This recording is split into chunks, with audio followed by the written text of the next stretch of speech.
The ultimate houseplant watering guide. Stop overwatering. If you ask almost any group of new plant owners what killed their last plant, the honest answer, whether they realize it or not, is almost always the same thing: watering. Not neglect, not bad luck, not just not having a green thumb. Watering, specifically getting it wrong in ways that feel completely reasonable at the time. Here's the strange truth that surprises most beginners. Overwatering kills far more houseplants than underwatering ever does. It seems backwards. Water feels like care, like attention, like love for the plant. Surely more water means a healthier plant, right?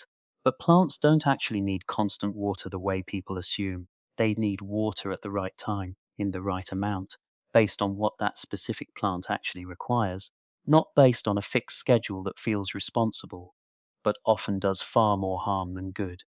In this video, we're building a complete, practical watering guide that actually works, covering how to tell when a plant genuinely needs water, how watering needs change across different plant types, the season, and the environment, and exactly how to fix the two biggest watering mistakes before they quietly kill your plants. By the end, you'll never have to guess again. Let's start with the single most important skill in this entire guide: learning to check the soil instead of following a fixed schedule. The single biggest watering mistake people make is watering based on the calendar rather than the actual condition of the soil. Watering every Sunday or every 3 days feels organized and easy to remember. But different plants, different pot sizes, different soil types, and different seasons all change how quickly soil actually dries out. A schedule that works perfectly for one plant in summer might drown that same plant completely in winter, when it's using far less water due to slower growth. The fix is simple. Before watering any plant, insert your finger about 1 to 2 inches into the soil. If it feels dry at that depth, it's time to water. If there's any noticeable moisture, wait a few more days and check again.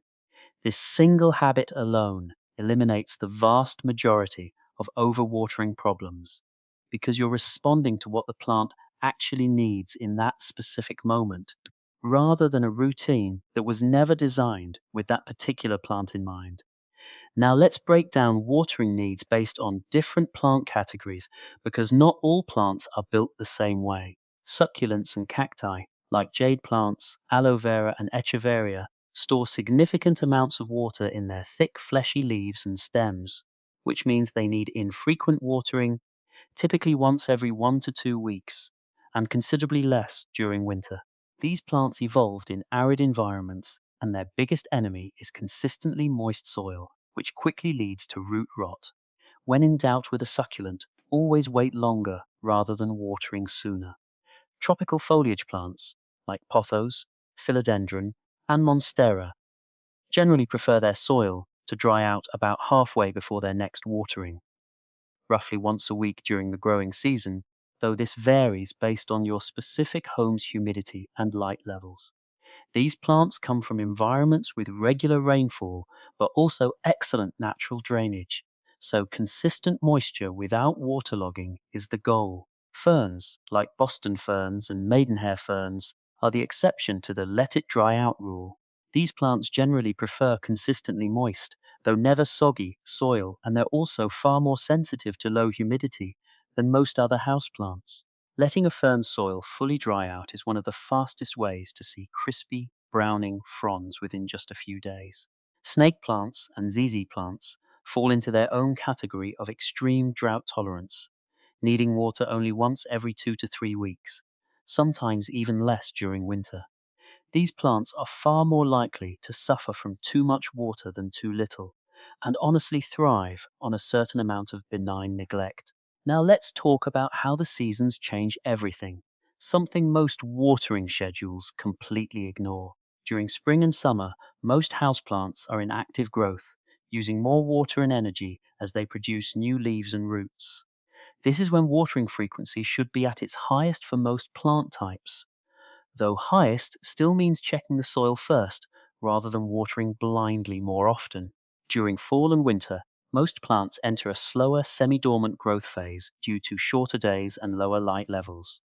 Their water usage drops significantly during this period, which means the exact same watering schedule that worked perfectly in July can easily drown a plant in December.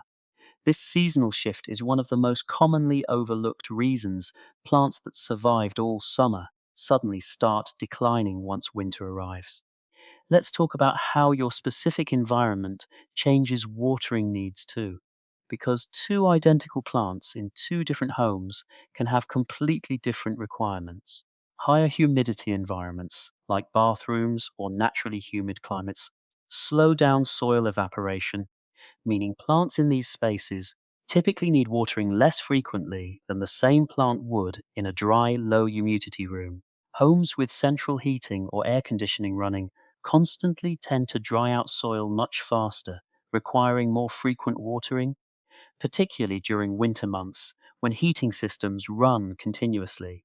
Pot material matters significantly as well. Terracotta and unglazed clay pots are porous, allowing moisture to evaporate through the pot walls themselves, meaning plants in these pots typically need watering somewhat more often than the same plant in a plastic or glazed ceramic pot, which retains moisture much longer. Now let's cover the two biggest watering mistakes in detail, since understanding these prevents almost every common plant death. The first mistake is overwatering, which, as we've already covered, is watering too frequently without checking whether the plant genuinely needs it. The warning signs include yellowing leaves that feel soft rather than crispy, a musty smell coming from the soil, and soil that stays visibly wet for many days after watering. The fix is straightforward. Stop watering immediately. Let the soil dry out completely. And going forward, always check the soil before adding more water, rather than watering out of habit or anxiety.